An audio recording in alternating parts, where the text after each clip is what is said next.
মোহাম্মদ শাহ প্রশ্ন করলেন, উনার বেটি? কোন বেটি? মানে উনার নাম? এবার জবাব এলো দুয়ারের ওপার থেকে, সলজ্জ কণ্ঠের জবাব। মোল্লা সাহেব, আমার নাম হয়তো জানেন না। আমার নাম দিলরুবা বানু বেগম। মোহাম্মদ শাহর দেহমন আগেই কেঁপে উঠেছিল। এবার উনি অভিভূত হয়ে গেলেন। বললেন,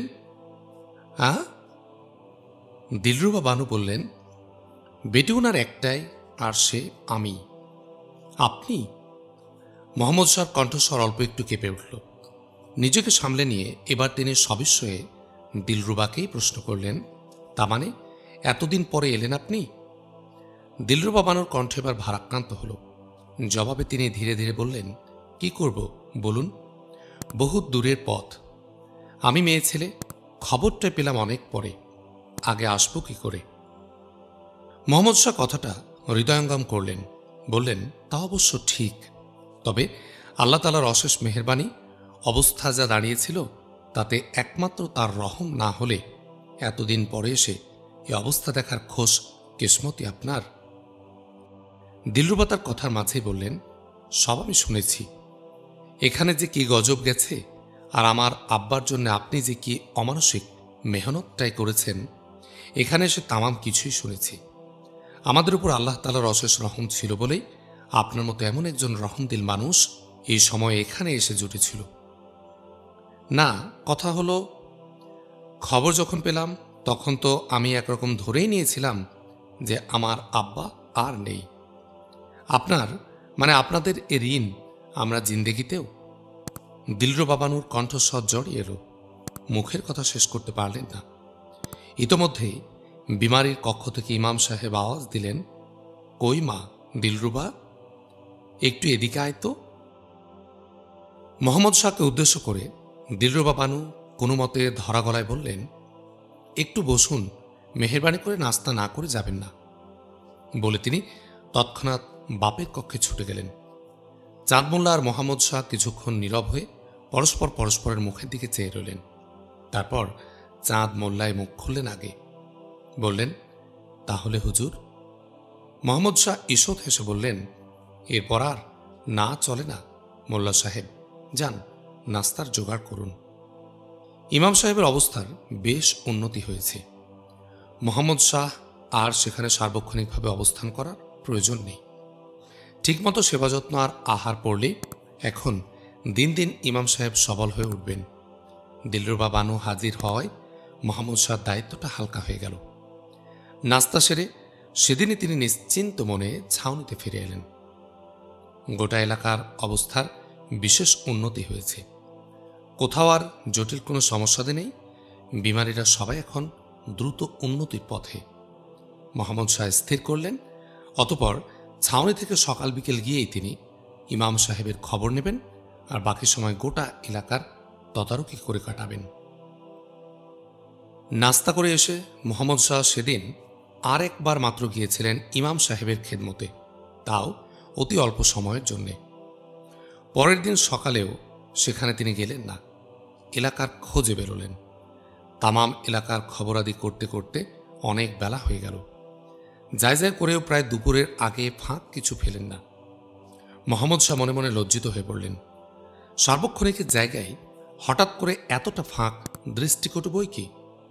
ব্যাপারটা তাদের অনেকে দিলেই লাগতে পারে। তাছাড়া পেয়ে হাঁপ ছেড়ে বেঁচে গেছেন তিনি, সেধে আর ওই ঝামেলায় আসার তার আগ্রহটা হচ্ছে না, এমনটি যদি ভেবে বসেন তারা কেউ, তাহলে তা দোষের কিছুই হবে না। দ্রুতপদে মোহাম্মদ শাহ ইমাম সাহেবের তদারকে ওই বাড়ির দিকে ছুটলেন। সদর ফটক খোলা পেয়ে তড়িঘড়ি ঢুকেই তিনি দিলরুবা বানু বেগমের মুখোমুখি হয়ে গেলেন। কি এক কাজে দিলরুবা বানু বাহির আঙ্গিনায় এসেছিলেন। ফটকের পাল্লা মেলানো দেখে তিনি নিজেই তা ভেজিয়ে দিতে গেলেন। ঠিক এমনই সময় ঢুকে পড়লেন মোহাম্মদ শাহ।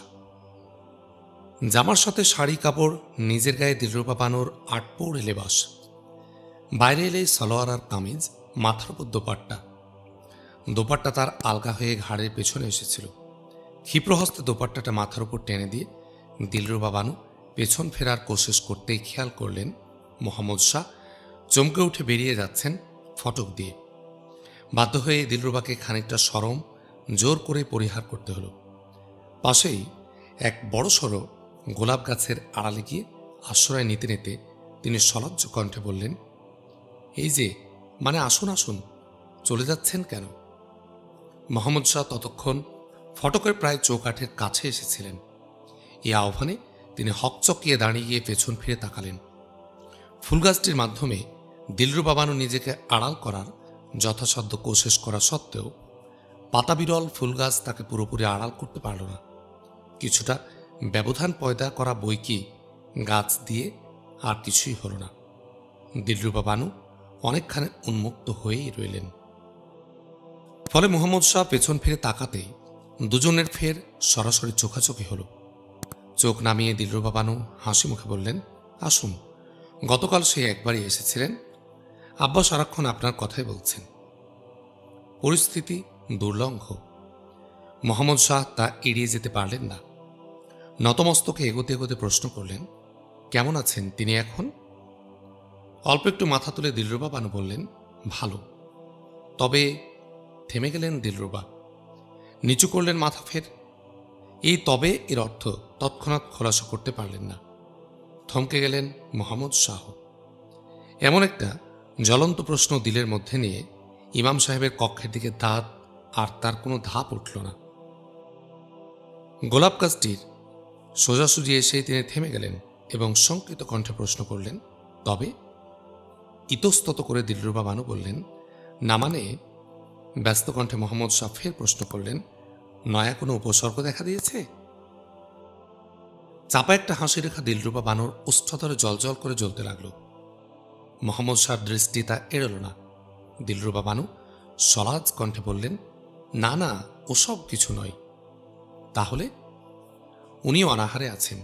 সে কি, দাওয়াই ছাড়া সকল থেকে কিছুই প্রায় খাননি। কেন কেন? আপনি গিয়ে না বললে উনি কিছুই খাবেন না। কি আশ্চর্য! কারণ?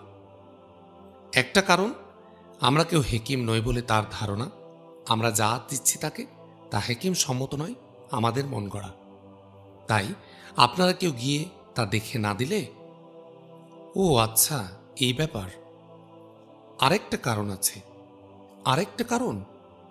বড় কারণটা হলো, বলতে গিয়ে পুনরায় থেমে গেলেন দিলরুবা বানু। ইতস্তত করতে লাগলেন। মোহাম্মদ শাহ নজর তুলে বললেন, দিলরুবা বানুর চোখ দুটি জমিনের দিকে নেমে গেছে। তার অভিব্যক্তিতে দ্বিধা। এক পায়ের বৃদ্ধাঙ্গুলি দিয়ে তিনি ঘাসের নিচের মাটির তলায় ব্যর্থ কোশিশ করছেন। মোহাম্মদ শাহ কিছুটা অসহিষ্ণু হয়ে উঠলেন। অপেক্ষাকৃত উচ্চ কণ্ঠে বললেন, বড় কারণটা?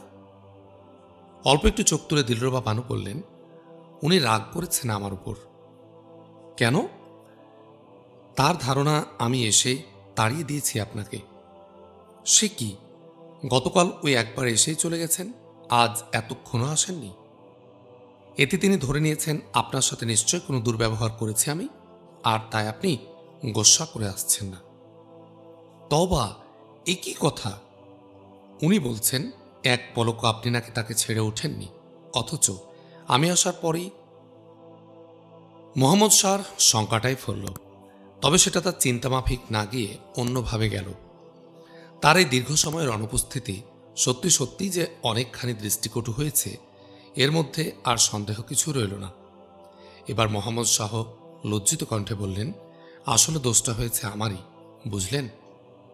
হঠাৎ করে কিছুটা বাড়াবাড়ি করে ফেলেছি। আচ্ছা, এ নিয়ে আপনি ভাববেন না, আমি দেখছি। বলেই মোহাম্মদ শাহ দ্রুত পদে হাঁটা দিলেন।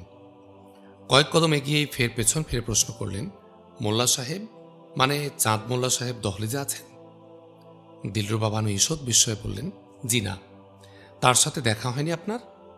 কই না তো। আপনাকে ডেকে আনার জন্যই তো তাকে আমি আপনার ওখানে পাঠিয়েছি। কি মুশকিল, কি মুশকিল! দাঁড়িয়ে গিয়ে মোহাম্মদ শাহ ইতস্তত করতে লাগলেন। বুঝতে পেরে দিলরুবা বেগম হাসি মুখে বললেন, তাতে কি হয়েছে, আপনি যান। জেনে না বলতে বাড়িতে তো 2-3 জন বয়সী মানুষ, আপনি তাদের সন্তান তুল্য। জি, দহলিজে তারা এখন কেউ নেই। আপনি গিয়ে দহলিজে বসুন, এরপর আমি দেখছি।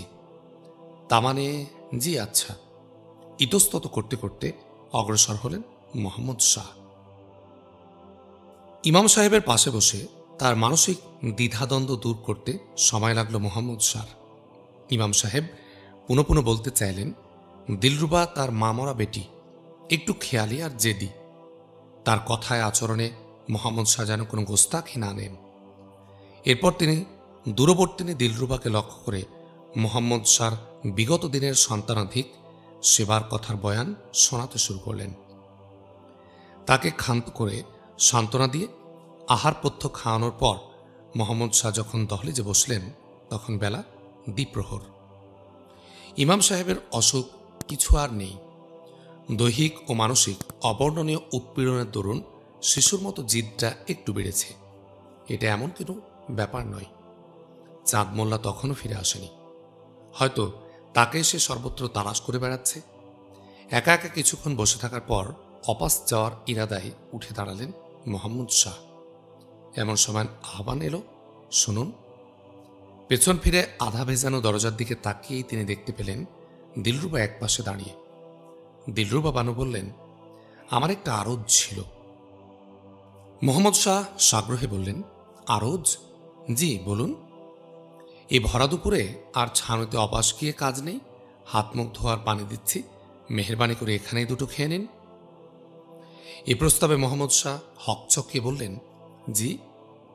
দিলরুবা বানু বললেন, সব তৈয়ার। না না, তা হবে কেন?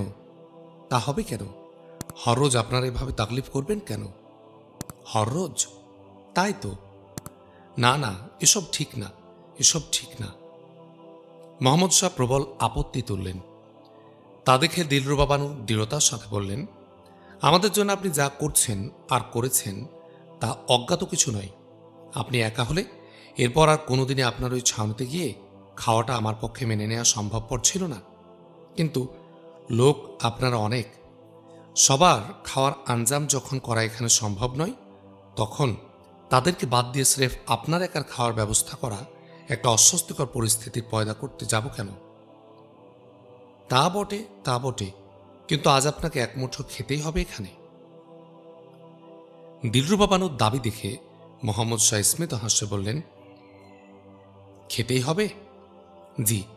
এই অসময়ে যদি না খেয়ে আপনি এখান থেকে চলে যান, সেটা কেমন হবে? সে বিচারের ভার আমি আপনার উপরেই দিলাম। আচ্ছা, মানুষকে অধিক পেয়ার করার একটা ফ্যাসাদ আছে, বুঝলেন? সে পেয়ারের হিস্সা তার পরিবারবর্গও দাবি করে। মোহাম্মদ শাহর কথাটার মধ্যে হেয়ালির আভাস পেলেন। আগ্রহ ভরে প্রশ্ন করলেন, কিরকম? কিরকম? আর একটু খোলাসা করে বলুন তো। আপনি দানেশমন্দ, আপনাকে বোঝানোর তাকত আমার নেই।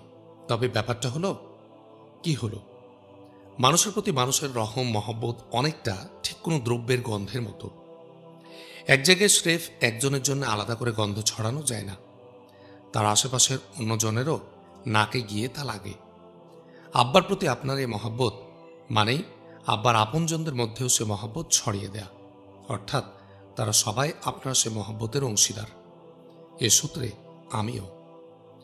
মোহাম্মদ শাহ যার পর ন্যায় বিস্মিত হলেন, বললেন, তাজ্জব, আপনার এলেম তো বড় দবেজ। কি বা এলেম আছে আমার? তবে মোটা কথাটা বুঝতে বেশি অসুবিধা হয় না। আব্বাকে পেয়ার করবেন আর তার বেটিকে কষ্ট দেবেন। আপনাকে কষ্ট দিলাম? আমার রান্না আপনি পছন্দ করেন, সে খবর আছে আমার কাছে। আমাদের বাড়িতে সেবার সে প্রমাণ আপনি রেখে গেছেন। তাই মোল্লা সাহেবকে পাঠিয়ে দিয়ে আপনার জন্য নিজে আমি আজ রেঁধেছি। এরপর আর কিছু আমার বলার নেই। বলতে বলতে দিলরুবা বানু দরজা থেকে সরে গেলেন। শেষের দিকের কথাগুলো তার উচ্চতর হল। সে কথাগুলো ইমাম সাহেবের কানে গিয়ে পড়ল। তিনি সঙ্গে সঙ্গে খেদ প্রকাশ করতে লাগলেন, ওই ওই বোধহয় শুরু হয়েছে পণ্ডিতি, শুরু হয়েছে দর্শন আর তফসির। না, মেয়ে ছেলেটাকে এলেমদার করার মতো ঝকমারি কাজ আর কিছু নেই। বাপ বেটির তামাম কথায় কানে পড়ল মোহাম্মদ শাহ। তার পায়ে তখন রীতিমতো বেড়ি লেগে গেছে, উঠে যাওয়ার সাধ্যটি আর নেই। পরবর্তী হপ্তাখানেকের মধ্যেই গোটা এলাকার বালা মুসিবত দূরীভূত হল। নতুন করে কোথাও আর অন্য কোনো সমস্যা দেখা দিল না। আদি ব্যাধি বালা মুসিবত সরিয়ে এলাকাবাসী সজীব হয়ে উঠল। শাহ ইসমাইল গাজী সাহেবের প্রতি এরা আগে থেকে অনুরক্ত ছিল। এবার তার নেক দোয়া আর প্রত্যক্ষ মদত লাভ করে কণ্টকদারের হিন্দু মুসলমান সকলেই তার পরমতম শিষ্য মুরিদে রূপান্তরিত হল।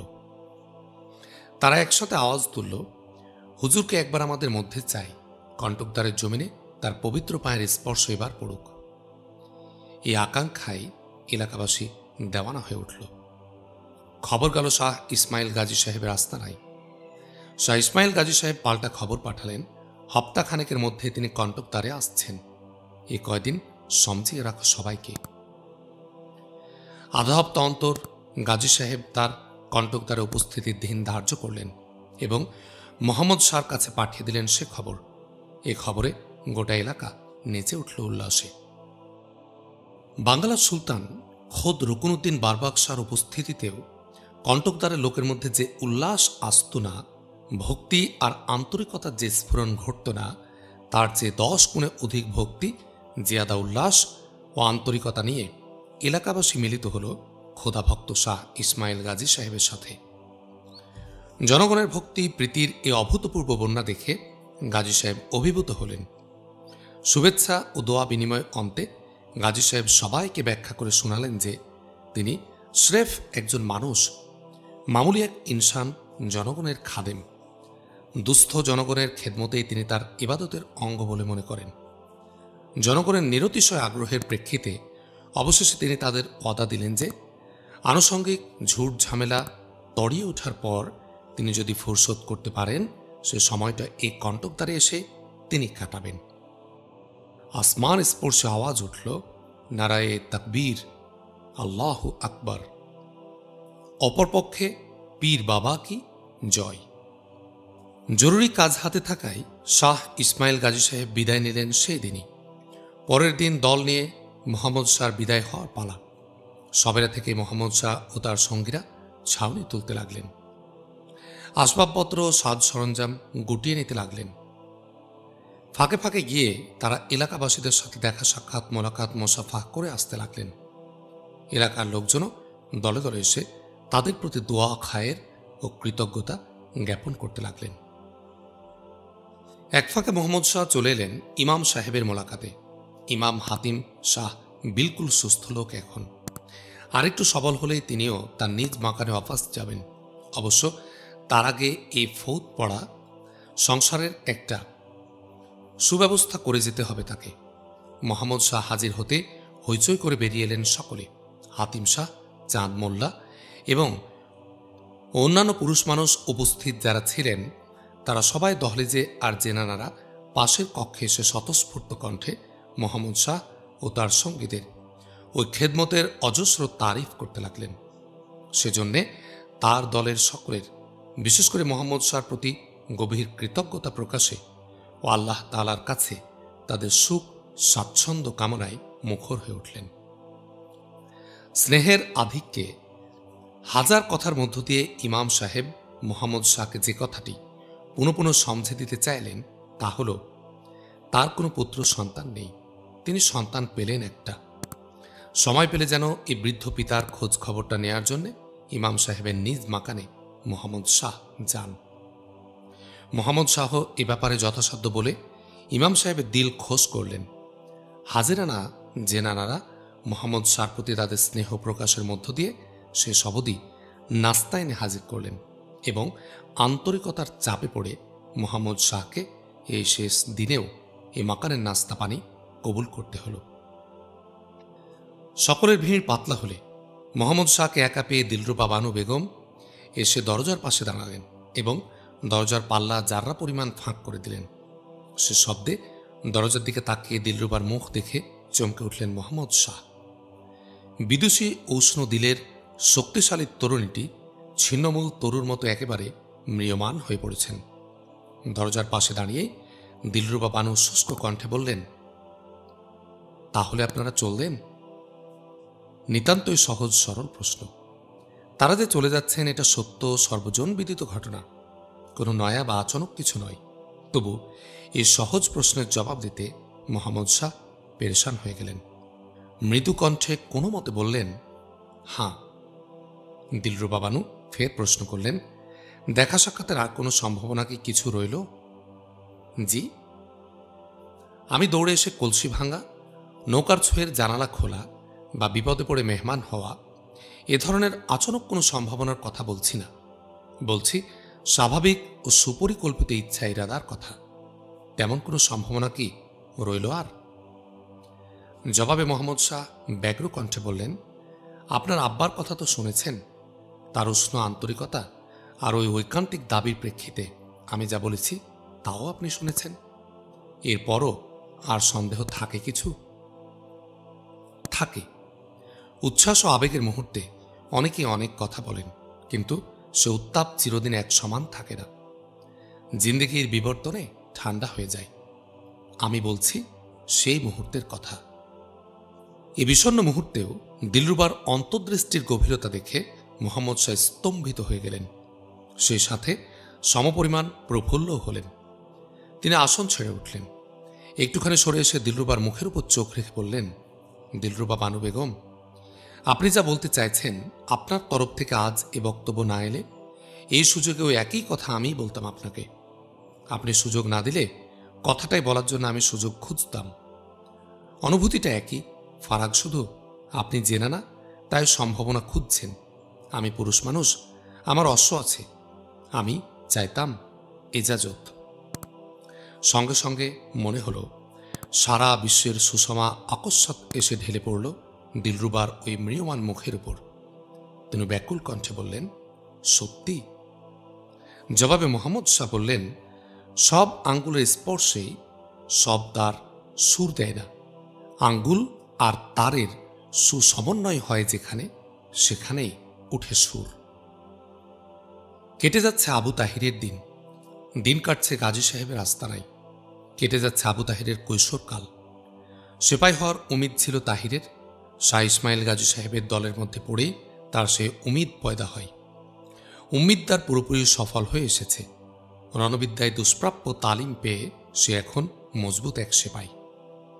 আবু তাহির লখনৌতি যাচ্ছে, রাজধানী লখনৌতি। সিপাই ফজলুল্লাহ খান নিয়ে যাচ্ছেন তাহিরকে। গাজী সাহেবের ইচ্ছা, সুলতানের সেনাদলে ভর্তি হোক আবু তাহির। তার ফৌজি এলেম সার্থক হবে সৈন্য দলে থাকলে। গাজী সাহেবের নিজের দল সিপাই দল হলেও লড়াইয়ের কোনো উম্মিদ নিয়ে তার দল এ মুলুকে আসেনি। নিজেদের হেফাজতের অতিরিক্ত আদৌ কোনো জঙ্গি নিয়ত নেই তাদের। কাজ তাদের জনসেবা। এই জনসেবার কাজে তারা কখন কোথায় থাকবেন তার নিশ্চয়তা নেই। কাজ তাদের এ মুলুকে ফুরিয়ে গেলে দোসরা মুলুকে যাবেন তারা। চাই কি স্বদেশেও অপাস যেতে পারেন। কাজেই আবু তাহিরকে দলের সাথে এভাবে গেঁথে রেখে জিন্দেগি তার অনিশ্চিত করে দেয়া শুধু অর্থহীনই নয়, গুনাহ বটে। এলাকার আরও লোক তাদের কাছে ফৌজি এলেম নিচ্ছে জনকল্যাণ কাজকর্মের তালিম। তালিম গ্রহণ শেষ হলে নিজ মাকানে অপাস যাচ্ছে তারা। হাজির হচ্ছে প্রয়োজনের রক্তে। আর না হোক আবু তাহিরও তাই করুক, এই ইচ্ছে গাজী সাহেবের।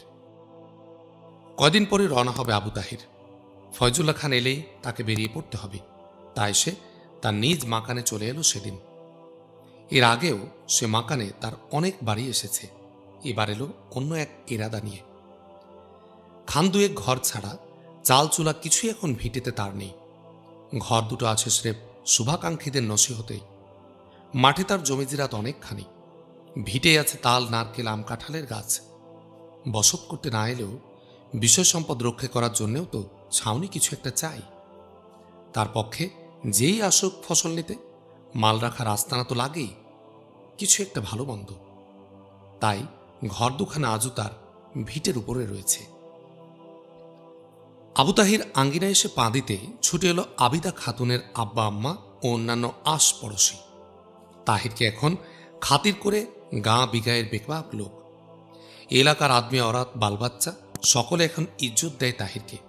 খোদ পীর বাবার পেয়ারা আদমি আবু তাহির। গায়েবী গুণ তার মধ্যে সঞ্চারিত হয়নি কিছু এমন কথা নয়।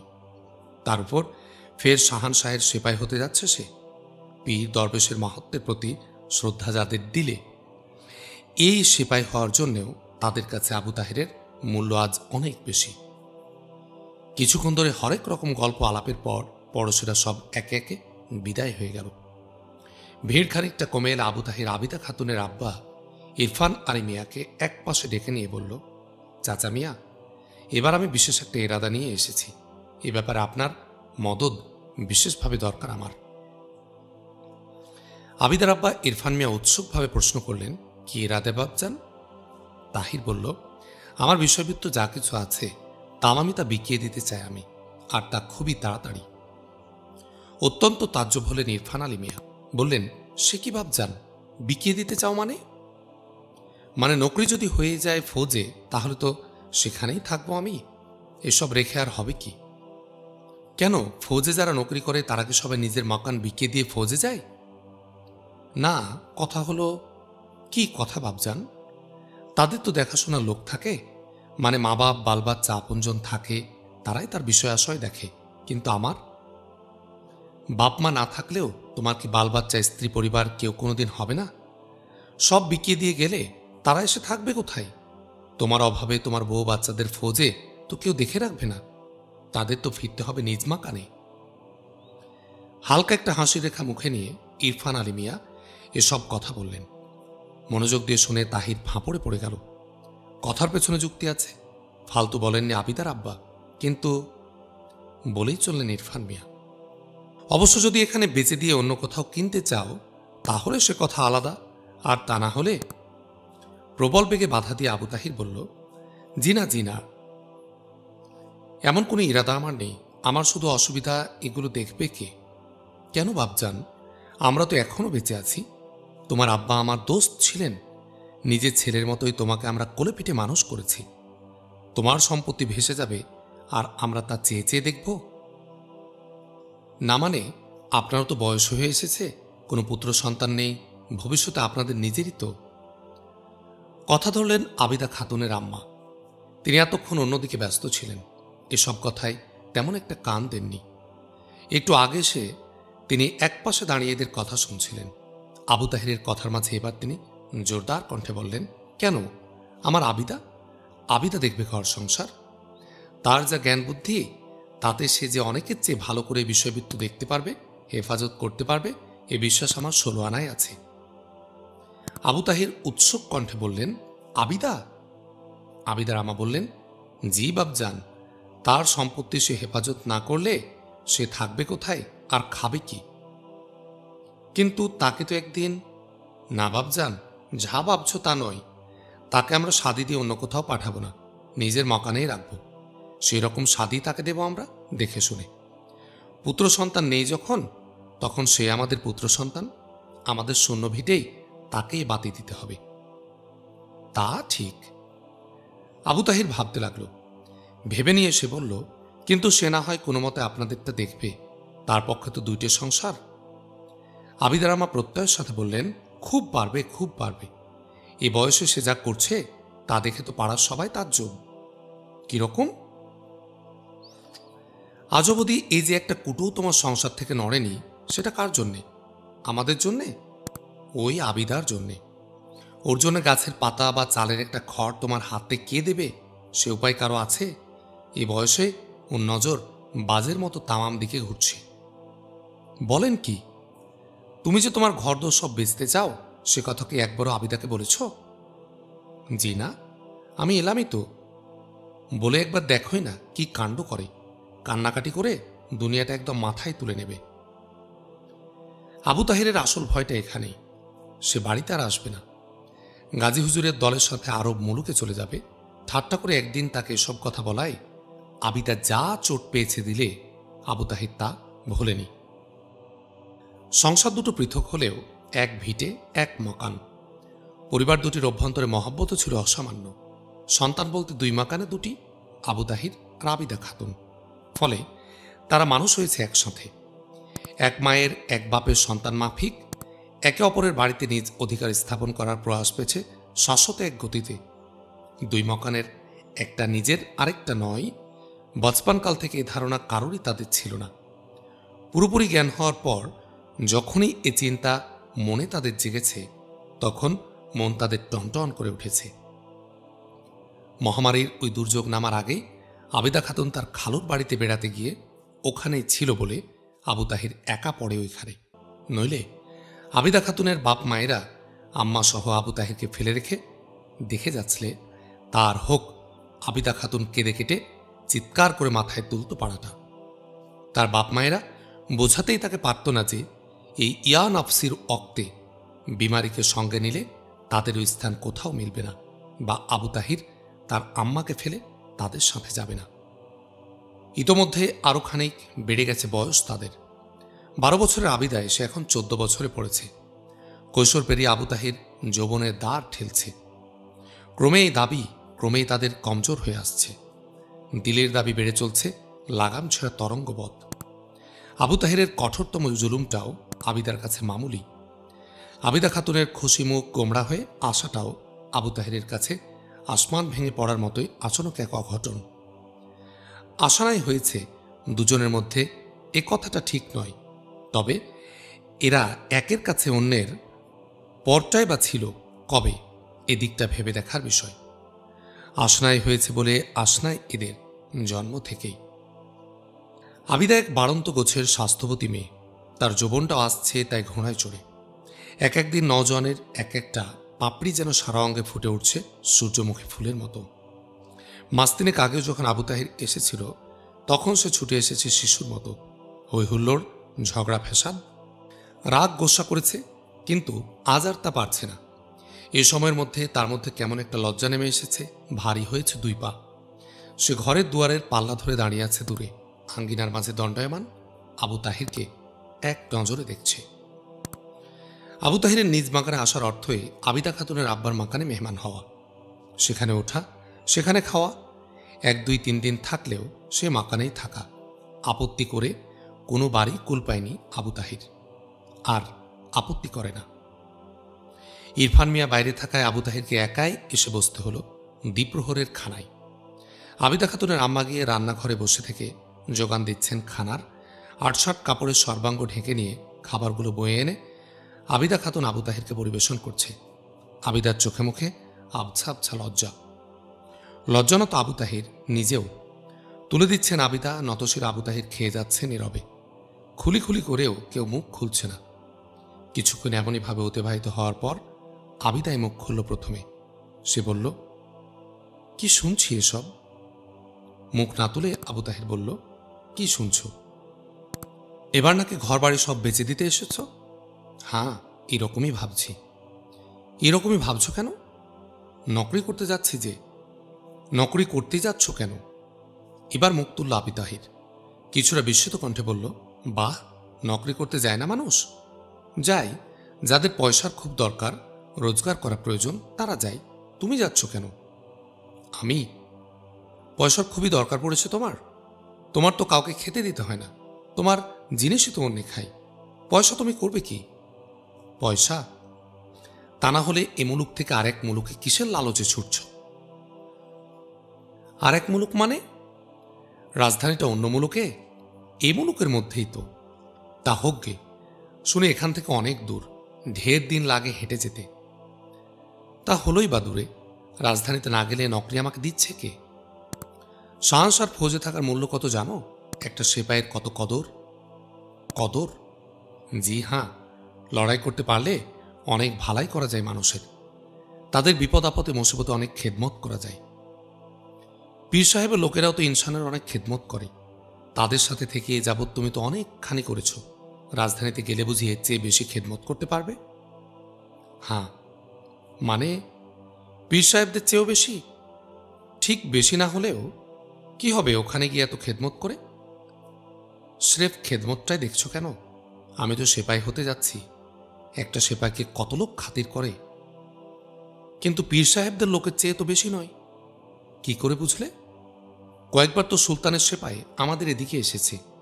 পীর সাহেবের লোক এলে মানুষ যেভাবে পড়িমড়ি পাগল হয়ে তার কাছে ছুটে আসে, যেভাবে তাকে খাতির করে, কই সেপাইকে তো তার এক আনাও করতে দেখিনি কাউকে। হ্যাঁ, বরং পীর সাহেবের সাথে আছো বলে লোকে এখন তোমাকেও একটা সেপাইয়ের চেয়ে বেশি খাতির করে। হ্যাঁ, তা করে। পীর সাহেবদের সাথে থাকার গুণই একটা আলাদা। পীর বাবার শিষ্য থাকলে কত বড় থাকবে তুমি। এক ডাকে মানুষ তোমাকে চিনবে, কত এসেম কালাম শিখতে পারবে।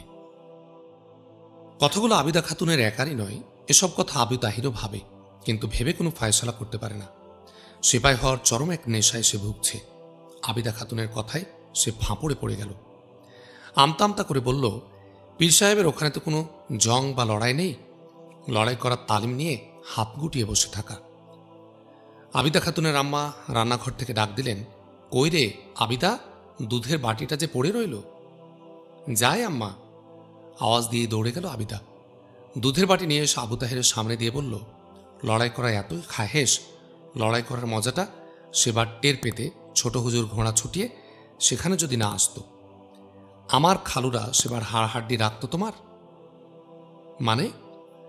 ওই যে সে সাপের মন্তর, বিশ্বহরীর দোহাই রে, মা মনসার দোহাই। মুখে কাপড় চেপে হাসতে হাসতে বলতে লাগলো আবিদা খাতুন।